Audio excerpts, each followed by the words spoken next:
कई बार जब ये कहा जाता है कि भारत के खिलाफ एक बड़ी साजिश रची जा रही है, भारत दुनिया के कुछ ताकतों के निशाने पर है, कुछ लोग भारत में अस्थिरता देखने की कल्पना चाहते हैं और उस कल्पना को साकार होते देखना चाहते हैं। जब डोनाल्ड ट्रंप नरेंद्र मोदी को tough negotiator, killer, tough look ये सब कह रहे हैं, उसका एक बैकग्राउंडर है। बैकग्राउंडर ये है जो अमेरिका आपको सामने से ऑफर कर रहा है कि हमारा F-35 लीजिए, 5वीं पीढ़ी का लड़ाकू विमान, और आप राफेल का ऑर्डर दे रहे हैं। आपको लग रहा है अमेरिका आपसे खुश है? ना।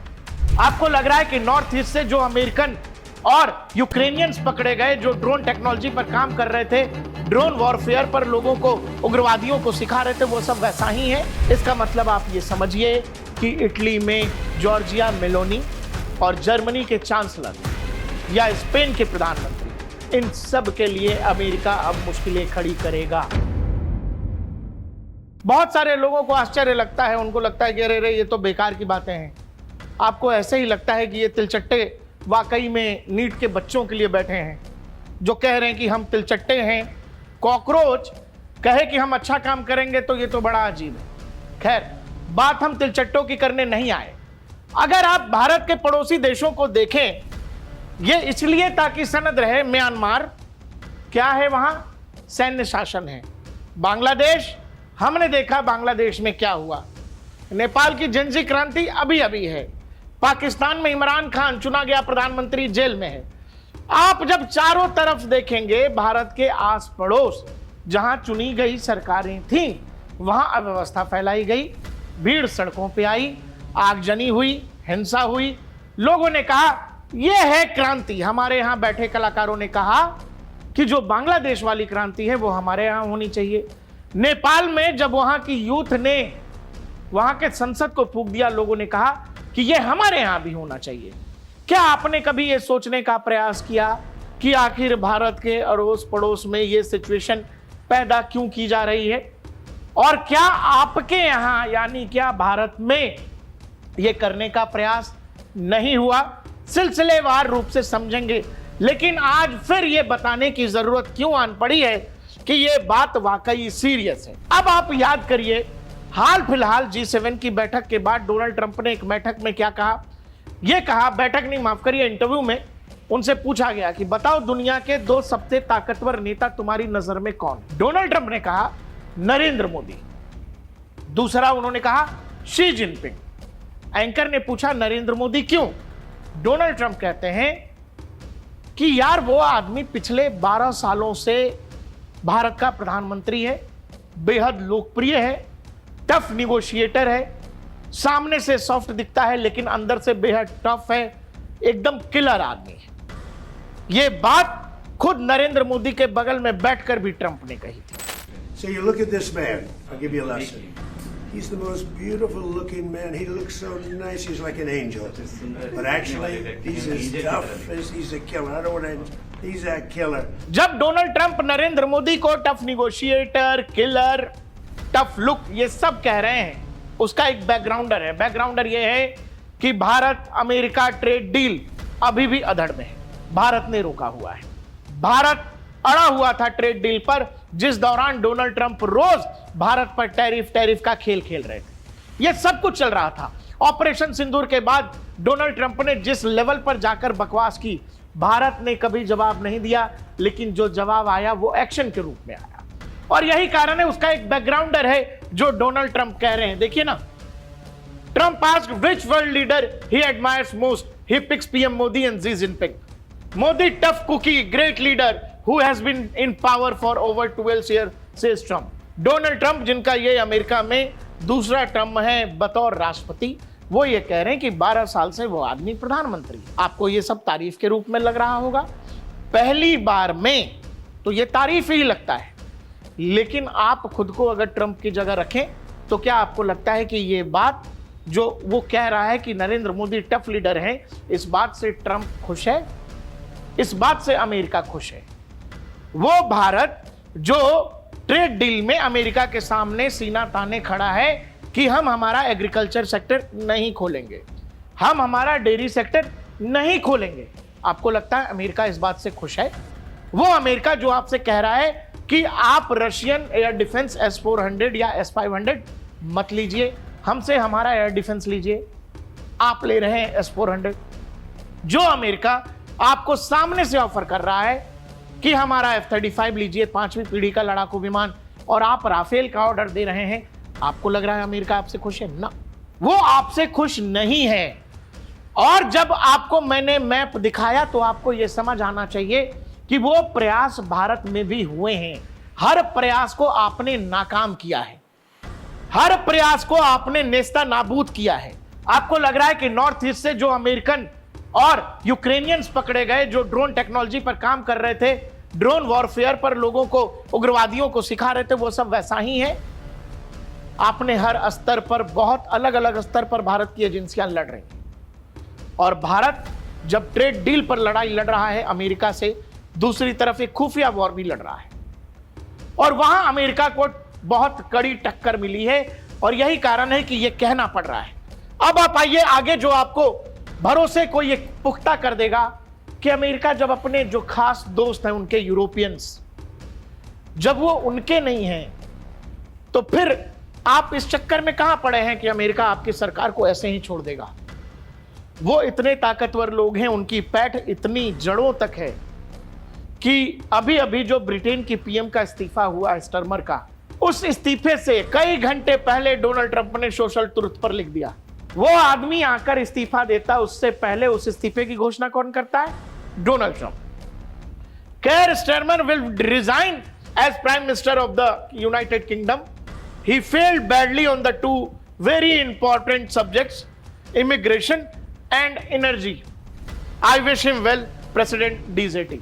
ब्रिटेन का प्रधानमंत्री इस्तीफा देने वाला था, उससे पहले अमेरिकी राष्ट्रपति ने इस बात की घोषणा कर दी। आपका यकीन इस बात पर और पुख्ता हो जाएगा कि डोनाल्ड ट्रंप या अमेरिका या CIA ये क्या अलग अलग देशों में सत्ता का हस्तांतरण करते हैं या नहीं, उसमें इनका हाथ होता है या नहीं। आपको मैं डोनाल्ड ट्रंप का एक बयान सुनवाता हूं। I was critical only from the set because I think he's a lovely man, but I said you're really messing up energy. You have windmills all over the place. In the meantime, you have the North Sea oil, and they won't let anybody drill. It's one of the great fields in the world, and they haven't even found most. You know that the UK buys much of its energy. You know where? Norway. You know where they get their oil? The North Sea. The UK has a much better portion of the North Sea. They don't want to do it for environmental purposes, okay?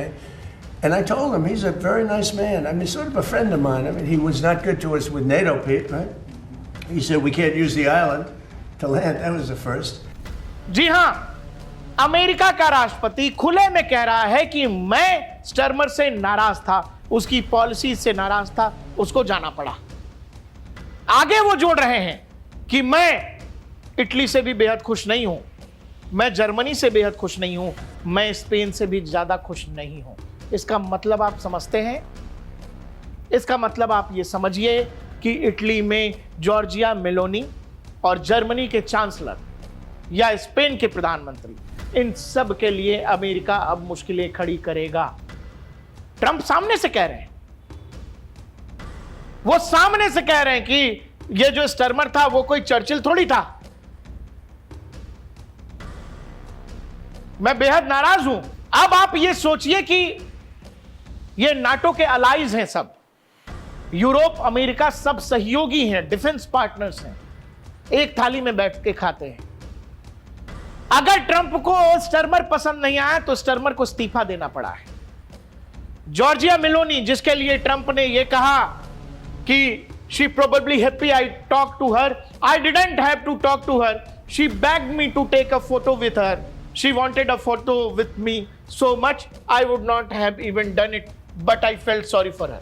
Trump ने यह कहा, आपको पता है G7 का वो पूरा विवाद जिसमें ट्रंप ने कहा कि जॉर्जिया मेलोनी मेरे साथ एक फोटो चाहती थी, वो मेरे पास आई, वो गिड़गिड़ा भी रही थी। हालांकि एक वीडियो है जो इंटरनेट पर बेहद वायरल है, वो हम आपको स्क्रीन पर दिखा रहे हैं। अब इसको देखकर तो नहीं लग रहा है कि जॉर्जिया मेलोनी ऐसी पोजीशन में थी कि वो ट्रंप से गिड़गिड़ा रही हैं। जॉर्जिया मेलोनी काफी स्ट्रेट फॉरवर्ड बताई जाती हैं और बेहद कड़क नेता है, वो अपनी बात सामने से कहती। लेकिन ट्रंप ने कहा कि वो मेरे सामने गिड़गिड़ाई कि मुझे उसके साथ फोटो चाहिए। मेरे पास समय नहीं था, मैंने उसे कोई सेल्फी नहीं दी, जिस पर जॉर्जिया का बकायदा एक वीडियो आता है। उन्होंने कहा न इटली की नेता, हम कभी किसी के सामने नहीं गिड़गिड़ाते। और मेलोनी ने यह कहा, Donald Trump statements are completely made up, I am frankly astonished, I don't know why the president of United State behave like this towards his allies, after all it's not the first time it happened. मुझे समझ नहीं आ रहा है कि अमेरिकी राष्ट्रपति अपने allies, अपने दोस्तों के प्रति ऐसा व्यवहार क्यों कर रहे हैं, और यह पहली दफा नहीं है। I can only say it's disappointing that he does not show the same determination with the enemies of the West and the United States, whose leader he instead treats with far greater indulgence.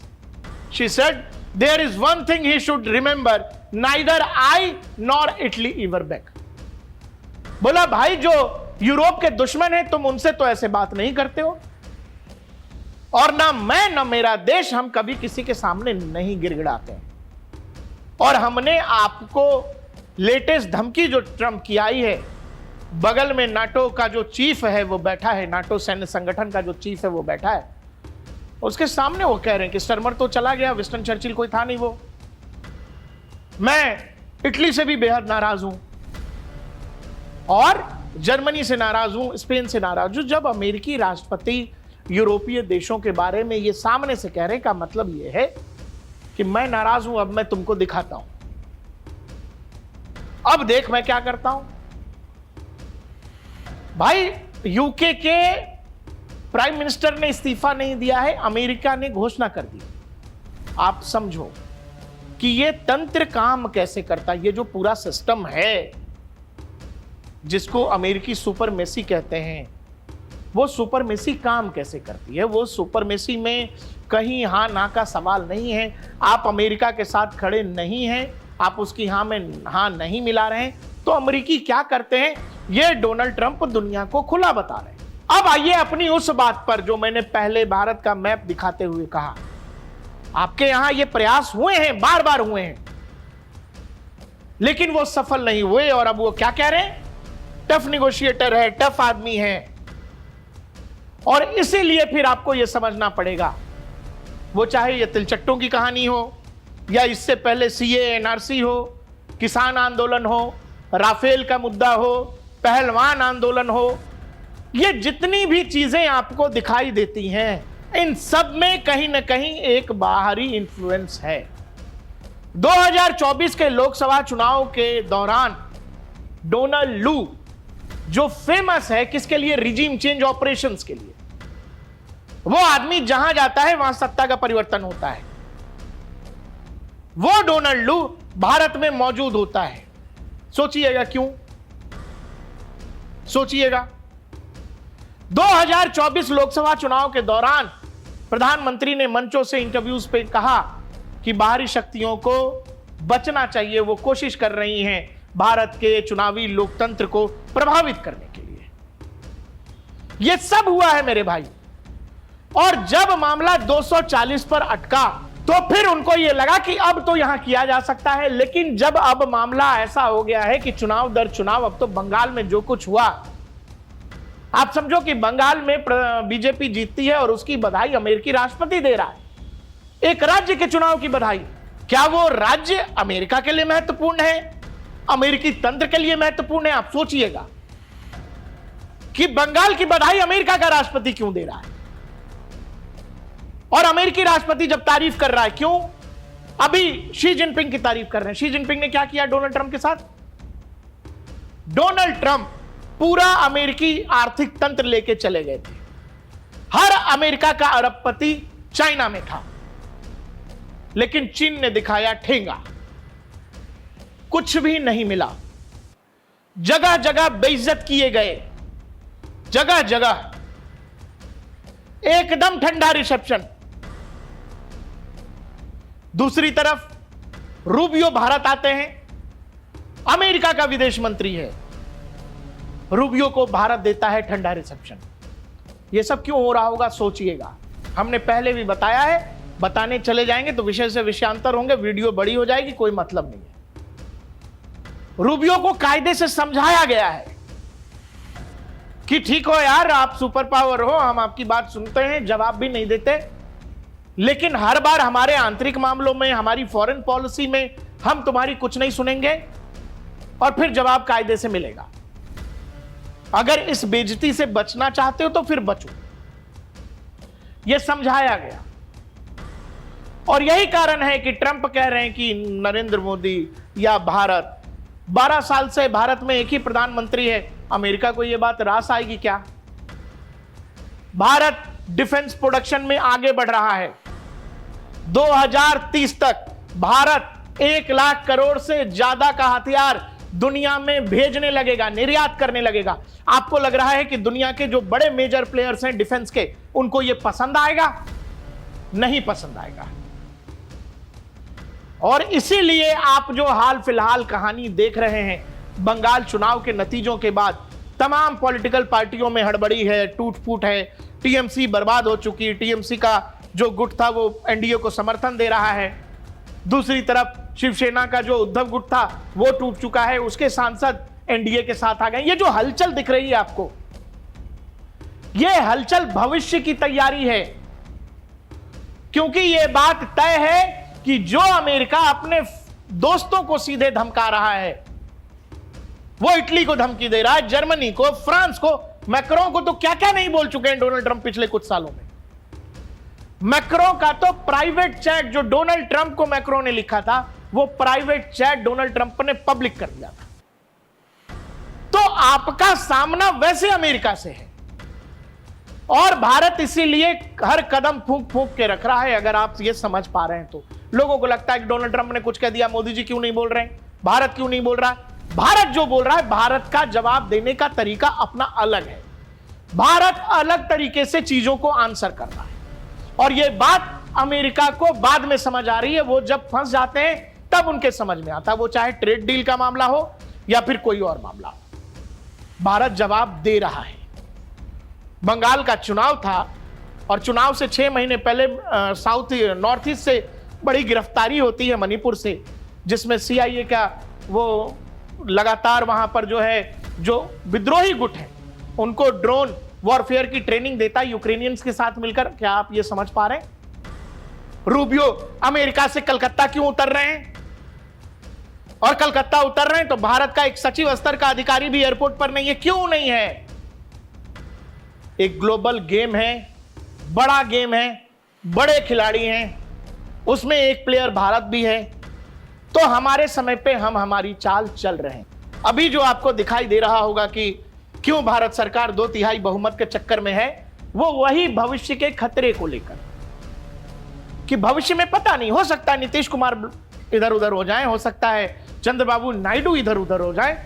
जब आप लंबे समय तक सार्वजनिक जीवन में होते हैं तो बहुत कुछ ऐसा होता है जो लोगों के पास होता है। कब कौन किस बात पर ब्लैकमेल हो जाए और सरकार पर आफत आ जाए, यह तैयारी उस बात की है, यह नंबर गेम उस बात का है। और इसीलिए आपको 240 वाली बीजेपी, 2014 वाली बीजेपी और 2019 वाली बीजेपी से ज्यादा खतरनाक लग रही है। वो तैयार हो रहे हैं भविष्य के लिए और इसमें भारत सरकार बहुत सारे सुधार नियम लाने जा रही है, कानून लाने जा रहे हैं, जिस पर बहुत बड़ा दबाव है भारत के ऊपर, खासकर ईसाई देशों का, एफसीआरए का जहां तक सवाल है कि आप इसको मत लाइए। और भारत सरकार का कन्विक्शन है कि हम इसको करने जा रहे हैं। बॉडी लैंग्वेज के एक्सपर्ट हैं तो एक तस्वीर दिखा रहा हूं। यह तस्वीर है G7 के बैठक की।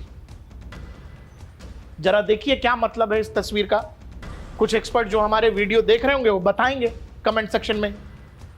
यह सब तब हो रहा है दोस्त जब सिप्री की रिपोर्ट आती है। सिप्री की रिपोर्ट क्या कह रही है? सिप्री की रिपोर्ट यह कह रही है कि वर्ल्ड हिस्ट्री में पहली बार भारत ने अपने न्यूक्लियर आर्सेनल को रेडी टू फायर मोड में रखा है। भारत ने अपने 12 परमाणु हथियारों को तैनात किया है। मतलब भारत की सेकेंड स्ट्राइक कैपेबिलिटी, अगर कोई दुश्मन हम पर हमला करेगा, सेकेंडों में भारत जवाब देगा और फिर जवाब ऐसा होगा कि त्राहिमाम। इसीलिए आपको यह समझना पड़ेगा कि ट्रंप से निपटने के लिए जो भारत ने रास्ता चुना है, जो बार बार हर स्तर पर अमेरिका को भारत की तरफ से जवाब दिया जा रहा है। अरे भाई, बगल में खड़े थे अमेरिकी विदेश मंत्री और जयशंकर साहब ने कहा, forward its foreign policy outlook as America first. Now, where we are concerned, we have a view of India first. आप इन संकेतों को समझिए।